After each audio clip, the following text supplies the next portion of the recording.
दृष्टि फैलाई तो एक पेड़ के पीछे, अशोक के पेड़ के पीछे 5 तीर लिए हुए कामदेव भगवान की तरफ तीर साधे हुए खड़े थे। यह शंकर को कहां स्वीकार कि उनकी तरफ कोई तीर साध दे। त्रैलोक्य के स्वामी जिनके चिंतन में एक बात आ जाए केवल तो प्रलय हो जाती है। प्रलय क्या है? लय भंग हो जाना प्रलय है। ये जो बच्चे बजा रहे हैं सामने, इनकी लय भंग हो जाती है तो कानों में प्रलय हो जाती है। और खजुराहो ने सैकड़ों वर्ष पहले यही इस विश्व को समझाया था कि काम की परिक्रमा के बाद ही राम के द्वार तक जाने की योजना बनानी चाहिए। शंकर जी ने विवाह कर लिया। देवताओं ने सोचा कि अब तो उनको पुत्र पैदा होगा और असुरों से लड़ने के लिए हमें एक योग्य सेनापति मिलेगा, जिसमें भगवान शंकर जैसी आभा होगी, उन जैसी गति होगी, उन जैसा लास्य होगा और हमारी जगदम्बा माता पार्वती जैसी शक्ति होगी। दैत्यों के हनन के लिए, उनसे परित्राण के लिए प्रकृति को। लेकिन बोले भंडारी तो बोले भंडारी हैं, वो समाधि लगाकर बैठ गए, तपस्या में बैठ गए। देवताओं को लगा कि योजना खंडित हो गई, योजना में आनंद नहीं आया। तो देवताओं ने अपने कार्यालय में काम करने वाले कामदेव से कहा कि तुम जाओ और भगवान के मनस्थिति का निर्माण करो कि वे प्रेम में पड़ जाएं और अपनी पाणिग्रहित वाग्दान के बाद मिली हुई, पाणि ग्रहण के बाद मिली हुई माता, जो युग युगांतर से उनकी पत्नी है, माता पार्वती, उनके माध्यम से एक बालक का निर्माण करे जो हमारे सेनापति के रूप में काम आए।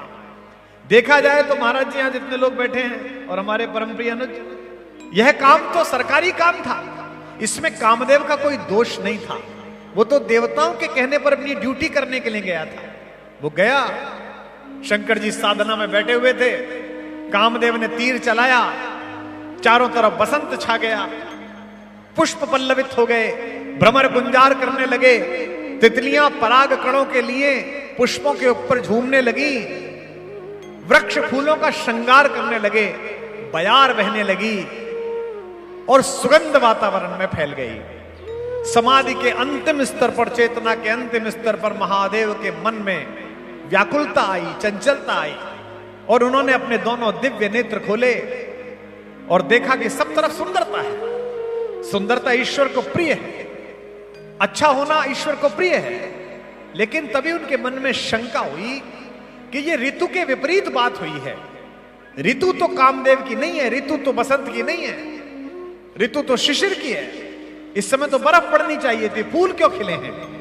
दृष्टि फैलाई तो एक पेड़ के पीछे, अशोक के पेड़ के पीछे 5 तीर लिए हुए कामदेव भगवान की तरफ तीर साधे हुए खड़े थे। यह शंकर को कहां स्वीकार कि उनकी तरफ कोई तीर साध दे। त्रैलोक्य के स्वामी जिनके चिंतन में एक बात आ जाए केवल तो प्रलय हो जाती है। प्रलय क्या है? लय भंग हो जाना प्रलय है। ये जो बच्चे बजा रहे हैं सामने, इनकी लय भंग हो जाती है तो कानों में प्रलय हो जाती है।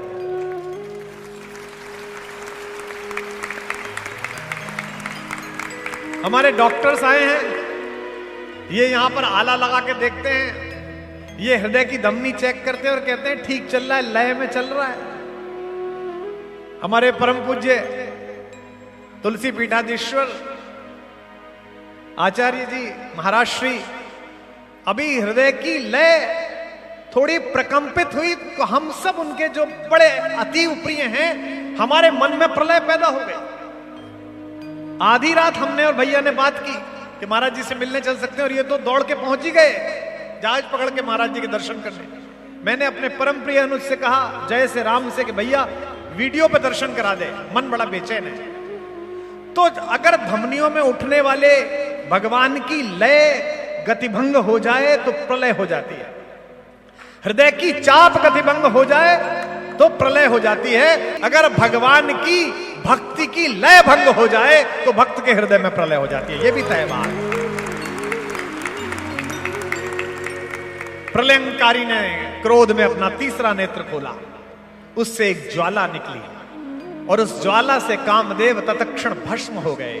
हिंदी के महाकवि नागार्जुन ने कालिदास को संबोधित करते हुए कहा कि कवि तुमने इतना अच्छा लिखा है, ऐसा लगता है कि रति नहीं रोई, तुम ही रोए हो। आज बहुत सारे कवि भी सुनने आए हैं।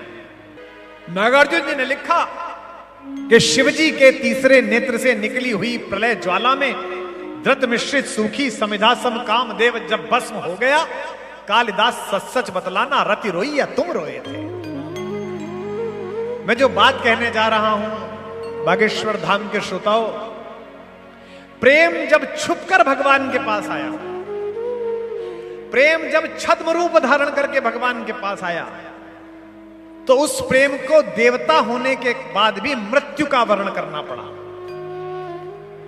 ये जितनी बेटियां बैठी हैं, ये जितनी महिलाएं बैठी हैं, प्रेम अगर संस्कार के साथ इनके जीवन में प्रवेश करेगा तो वो जो 151 गुड़िया जिन्हें अपने घर तक पहुंचाने का संकल्प हमारे परम प्रिय पीठाधीश्वर जी ने लिया है, उनके जीवन में मंगल ही मंगल बरसेगा। चूंकि वो सांस्कृतिक और संवैधानिक और शाश्वत जीवन मूल्यों के साथ गृहस्थ में प्रवेश कर रही हैं। लेकिन प्रेम अगर छुपकर वासना बनकर जीवन में प्रवेश करेगा तो 32 टुकड़ों में ब्रीफ केस में बंद मिलने के अलावा कोई और उपचार नहीं बचा इस देश में।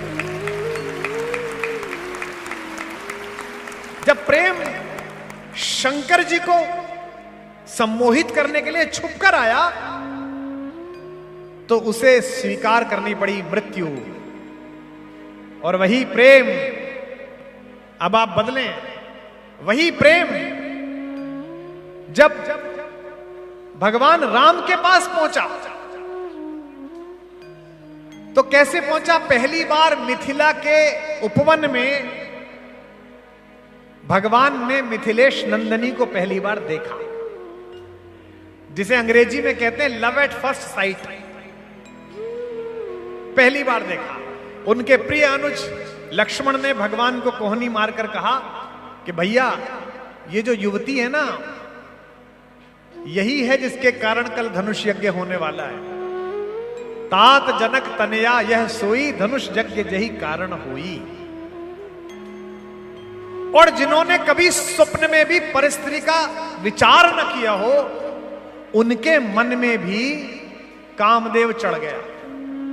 भगवान ने कहा लक्ष्मण से, हे लक्ष्मण बड़ा अचंभा है, सारा उपवन झंकार उठा, छा गई सरसता कमलों में, भ्रमरों का दल गुंजार उठा। इन सुंदर शब्दों को सुनकर भासित होता यह ब्राता है, दुंदुबी बजाकर कामदेव मुझ पर ही चढ़ता आता है। ये कौन कह रहा है? दुंदुबी बजाकर कामदेव मुझ पर ही चढ़ता आता है, कौन कह रहा है? जिसकी एक भ्रकुटी के विलास से सृष्टि में प्रलय हो जाती है। भ्रकुटी विलास सृष्टि लय हुई। वे लक्ष्मण जी के भाई वे कह रहे हैं कि कामदेव मुझ पर चढ़ता हुआ आ रहा है।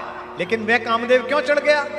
वह इसलिए चढ़ गया कि वह कामदेव माता के नूपुरों में बैठकर आया। गोस्वामी जी कहते हैं कि वह कामदेव माता के नूपुर में बंद कराया। कंकन किंकिन नूपुर धुन सुन कहत लखन सन राम हृदय गुनी, मानहु मदन दुंदुबी बाजी। अब मेरे ख्याल से यहां बैठे लोग समझ गए होंगे कि अगर कामदेव सीता माता के नूपुरों में बंधकर भगवान के पास तक पहुंचेगा तो इस सृष्टि को लव और कुश मिलेंगे, और अगर कामदेव छुपकर भगवान शंकर के सामने भी जाएगा तो उसे भी वध मिलेगा और बेटियों को वो अंतिम मिलेगा जो उन्हें मिलना नहीं चाहिए।